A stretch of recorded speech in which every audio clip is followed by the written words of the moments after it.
están? El día de hoy hemos visitado a la casa de la señora Florcita, paisitos. Le hemos encontrado haciendo sus tamales, sus humas.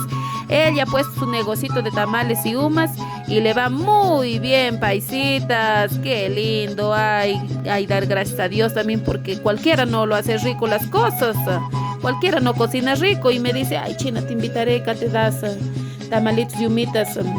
Sírvete a tu gusto hoy que me has venido a visitar para la agüita ahí en el cántaro. Ay, la viejita, y le digo, mire usted, ¿por qué curiosa con sus cántaros, con sus ollas de tierra por ahí, la mayor? Uy, ay, ¿quién ya puede? Ay, Dios santo. Yo me sirvo los tamales y las humitas ahí a mi gusto, poquito nomás lo que voy a comer, si no también se maltrata. Ahí sirviendo la agüita caliente, por hoy nos vamos a servir cafecito. No había la hierba, dice, no, me iba al mercado, no hay traído ni anís ni hierba Luisa, ya ha faltado, ya pongo en la cocina ya.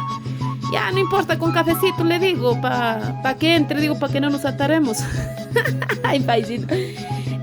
Le cuento que este tamalito está hecho a base de maicito morocho. Está preparado también con su carnecita de chancho, paisito. Es al estilo de mi tierra de Chota. Lo preparamos con su carnecita de chancho, nada más.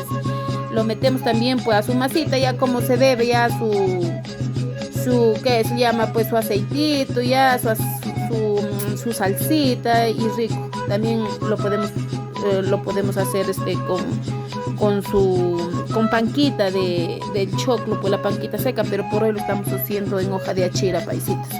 Tiene un sabor muy rico, ñañay, paisas. Si ustedes lo probaran nomás, uy, ay, llevaran unos cuantos, ay. ¿Cuántos? Yo muy feliz, aquí engordando, dijo, tomando el lonche. Y muy bien, una feliz semana para todos ustedes.